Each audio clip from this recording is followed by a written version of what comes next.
Yes we are live now. This is Shivani Singh from examination. हम discuss करेंगे यहाँ पर हम केवीएस, पीआरटी और हिंदी।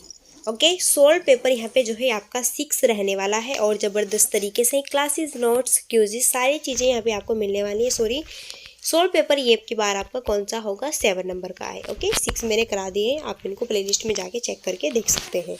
आइए फिर स्टार्ट करते हैं आपको बिना टाइम वेस्ट के। और जैसे कि मैंने यहाँ पे बताया केवीएस, पीआरटी, केंद्रीय विद्यालय संगठन, प्राइमरी लेवल, प्राइमरी संगीत शिक्षक, इसमें सोल्व पेपर भी है, मॉडल पेपर भी है, प्रैक्टिस सेट्स भी हैं, सारे इंक्लूड है।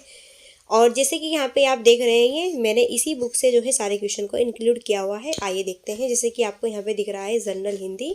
चलिए फिर स्टार्ट करते हैं क्वेश्चंस को। क्वेश्चन है कि जो अव्यय शब्द दो पदों, पदपदों या फिर उपवाक्यों को जोड़ने का वर्क करते हैं उन्हें क्या कहा जाता है?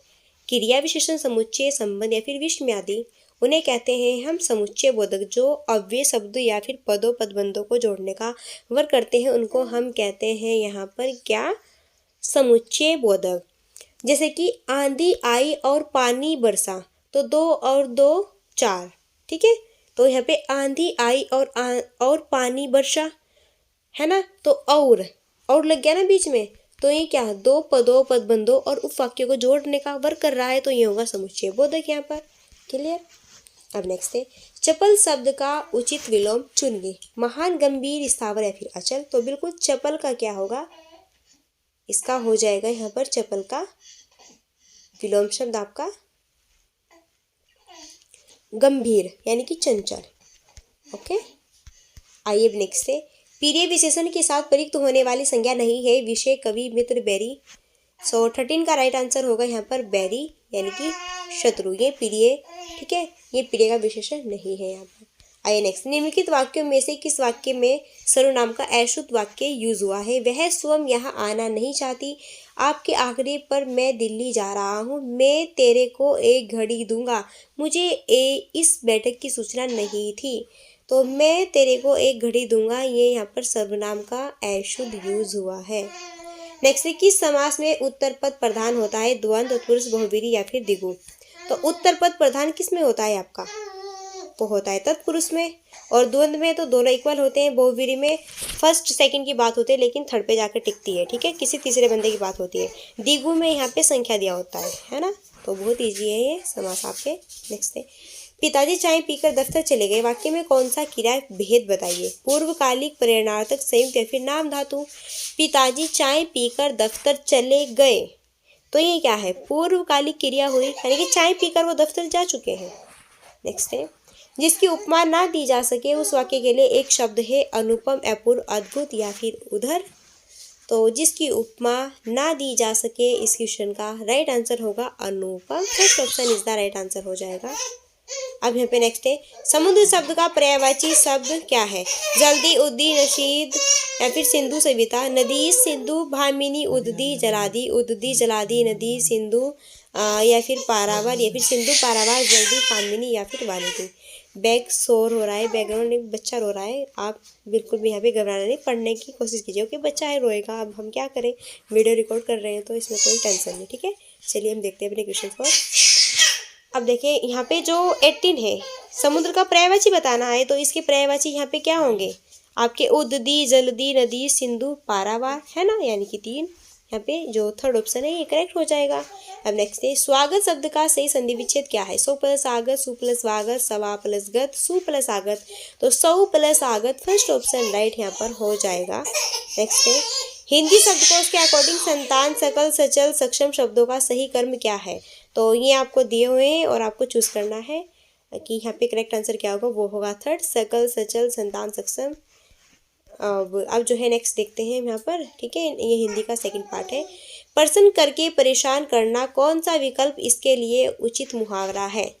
तो प्रश्न करके परेशान करना, कौन सा विकल्प इसके लिए यहाँ पर जो है राइट होने वाला है? तो इस क्वेश्चन का जो करेक्ट आंसर होगा वो यहाँ पे क्या होगा? इस क्वेश्चन का जो राइट आंसर होगा वो हो जाएगा यहाँ पे 4, यानी कि खोपड़ी खाना।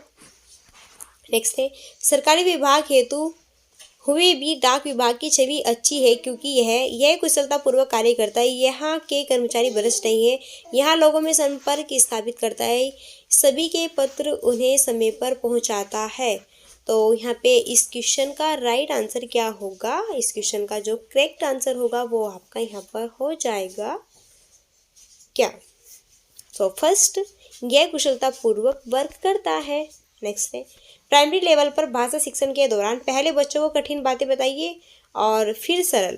जो पाठ बच्चों को आता है वह पहले पढ़ाया जाना चाहिए। बच्चों के पूर्व ज्ञान से जोड़कर नई बातें बताइए, या फिर बच्चों को जितनी बातें आती है उन्हीं को ऐसे ढंग से पढ़ाया जाए कि उन्हें वो दोबारा सीख सके। तो इसका राइट आंसर यहाँ पे क्या होगा, बिल्कुल आप समझ गए होंगे कि बच्चों को जो है पूर्व ज्ञान से जोड़कर उनको चीज़ें बतानी चाहिए। ओके, नेक्स्ट है, भाषाई कौशलों को डेवलप करने की दृष्टि से उच्च प्राथमिक स्तर अत्यंत महत्वपूर्ण है, क्योंकि इस अवस्था में बालकों की अनुकरण तीव्रवृत्ति होती है, या फिर इन भाषाई कौशलों का उसे पूर्व ज्ञान होता है, या फिर उनके पास अपना एक शब्द भंडार होता है, या फिर कह सकते हैं कि इस अवस्था में मस्तिष्क पर पड़ी छाप अमिट होती है। सो इस क्वेश्चन का यहाँ पर जो करेक्ट आंसर होगा वो होगा, इस अवस्था में बालकों की अनुकरण तीव्र वृद्धि होती है। First option is the right answer हो जाएगा। आइए अब देखते हैं यहाँ पर हम नेक्स्ट कि पाठ्य पुस्तक में चित्रों को शामिल करने का क्या आधार है। विषय वस्तु को चित्रों की सहायता से बढ़ाना, छात्रों को मनोरंजन कर विषय में रुचि उत्पन्न करना, या फिर छात्र चित्रों से आकर्षित होकर भी पुस्तक पढ़ते हैं, फिर चित्र पाठ्य पुस्तक को आकर्षक बनाते हैं। तो पाठ्य पुस्तक में चित्रों को शामिल करने का क्या आधार है, इस क्वेश्चन का राइट आंसर होगा विषय वस्तु को चित्रों की सहायता से बढ़ाना। सो फर्स्ट ऑप्शन राइट यहाँ पे हो जाएगा। अब नेक्स्ट है, छोटा ब्लैंक, जितना अखंड है बड़ा भाई उतना ही ब्लैंक। दिए गए विकल्पों में से सही विकल्पों का चयन करके रिक्त स्थान की पूर्ति कीजिए। भाई, मंदर भाई, मंद भाई, भरद भाई, मंथर। तो इस क्वेश्चन का राइट आंसर होगा यहाँ पे थर्ड, भाई भरद। छोटा भाई जितना अखंड है बड़ा भाई उतना ही भद्र है। तो दिए गए विकल्पों में से थर्ड ऑप्शन यहाँ पे राइट होगा। नेक्स्ट है, चादर का बहुवचन आपको यहाँ पे बताना है कौन सा होगा। चादरों, चदराओ, चादरे, चादर, चादर। तो इसका राइट आंसर यहाँ पे हो जाएगा आपका चादर। तो चादर का जो बहुवचन होता है वो क्या होता है, चादरें, यानी कि थर्ड ऑप्शन राइट होगा। अब नेक्स्ट है, निम्न वाक्यों में एक वाक्य व्याकरण की दृष्टि से शुद्ध नहीं है तो पहचानिए। 4 ऑप्शन दिए हुए हैं, 3 ऑप्शन आपके यहाँ पे शुद्ध है, एक अशुद्ध है, वो चूज करना है कौन सा है। तो हमारे जीवन में सोच विचार का जो महत्व है वो बहुत ही अच्छा होता है। या फिर आप फल आहार से अपनी आंतरें साफ कर सकते हैं, या फिर मन बंदर की भांति होता है, सदैव एक स्थान से दूसरे स्थान पर छलांग लगाता है। एकता का किला सबसे सुरक्षित होता है।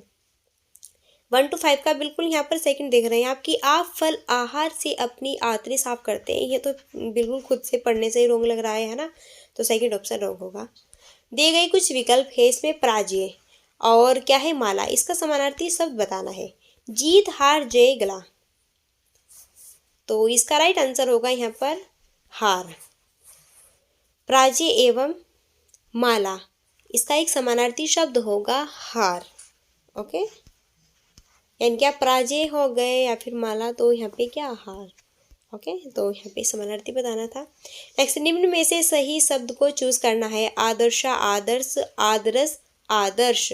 तो बिल्कुल भैया यहाँ पे जो आदर्श है वो कैसे बनता है, ऐसे बनता है। तो 4 ऑप्शन राइट, यानी कि आपके यहाँ पे जो है ये मीनिंग्स को भी करेक्ट इनकरेक्ट पूछा जाता है। ओके, तो ये भी आपको देख लेना है सारे।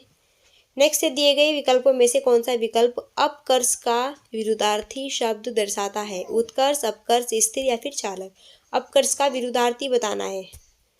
सो इसका यहाँ पे जो राइट आंसर यानी कि विलोम शब्द बताना है। ओके, विरुद्धार्थी भी कहते हैं इसको। तो अपकर्ष का जो विलोम होगा वो क्या होगा, सो वो हो जाएगा उत्कर्ष। अब नेक्स्ट है, कुछ वाक्य दिए हुए हैं जिसमें कि विधुर का स्त्रीलिंग कौन सा होगा। विधुरनी, विधुरी, विधवा या फिर विधुराइन। इसका राइट आंसर होगा विधवा। ओके, तो विधुर का क्या होता है स्त्रीलिंग, विधवा। अब नेक्स्ट है, मैंने आम खा लिया है वाक्य में प्रयुक्त काल पहचाने। पूर्ण भूतकाल, हेतु हेतु, मध्य भूतकाल, अपूर्ण भूतकाल, आसन भूतकाल। मैंने आम खा लिया है, तो ये क्या है आपका, यहाँ पर ये हो जाएगा आसन भूतकाल। ठीक है, भूतकाल के यहाँ पर जो है ये भी यहाँ से क्वेश्चन मैक्सिमम बन जाते हैं आपके काल से भी। तो ये जो है क्वेश्चन यहाँ पे काफ़ी इम्पोर्टेंट है आपके, और आप इनको देख लेना। ठीक है, अब आइए नेक्स्ट है कि फिर से क्वेश्चन तो आपका रिपीटेड है, मैंने पढ़ा दिया था। चलो देख लेते हैं। प्राइमरी लेवल पर भाषा शिक्षण का स्वरूप कैसा होना चाहिए? भाषा शिक्षण यथासंभव औपचारिक होना चाहिए, या फिर छात्र निष्क्रिय रहकर भाषा के अंगों पर अधिकार प्राप्त कर सकते हैं, या फिर शुद्धता एवं गति का निरंतर विकास करते हुए वाचन का अभ्यास कराना, या फिर साहित्य सर्जन की कला में निपुण करना। सो यहाँ पे इसका जो राइट आंसर होगा वो क्या होगा? सो यहाँ पे इसका करेक्ट आंसर होगा थर्ड, यानी कि शुद्धता एवं गति का निरंतर डेवलप करते हुए वाचन का अभ्यास कराना, है ना। सो प्राइमरी लेवल पर भाषा शिक्षण पढ़ा रहे हैं आप, तो कैसा होना चाहिए? तो वो बिल्कुल शुद्ध होना चाहिए, गति के अकॉर्डिंग होना चाहिए, निरंतर डेवलप उसका होना चाहिए, और वाचन का भी अभ्यास करते रहना चाहिए, तभी आप जो है यहाँ पर बच्चों को सिखा सकते हैं और वो सीख सकते हैं। ठीक है, तो ये यहाँ पर हिंदी का सॉल्व पेपर आपको कैसा लगा? आई होप कि ये बहुत ही अच्छा लगा होगा, और केवीएस के लिए बहुत ही इंपॉर्टेंट है, केवीएस पीआरटी के लिए। और यहाँ पे जो है पार्ट 6 मैंने करा दिए, ये 7 आपका सॉल्व पेपर है, आप इसको देख सकते हैं जाकर। तो वीडियो कैसा लगा? वीडियो अच्छी लगी तो वीडियो को लाइक शेयर सब्सक्राइब करना बिल्कुल मत भूलेगा, और जिसको अच्छा लगेगा वो कर सकता है। ओके, सो फिर चलिए मिलते हैं नेक्स्ट वीडियो में, तब तक के लिए सो थैंक्स फॉर वॉचिंग।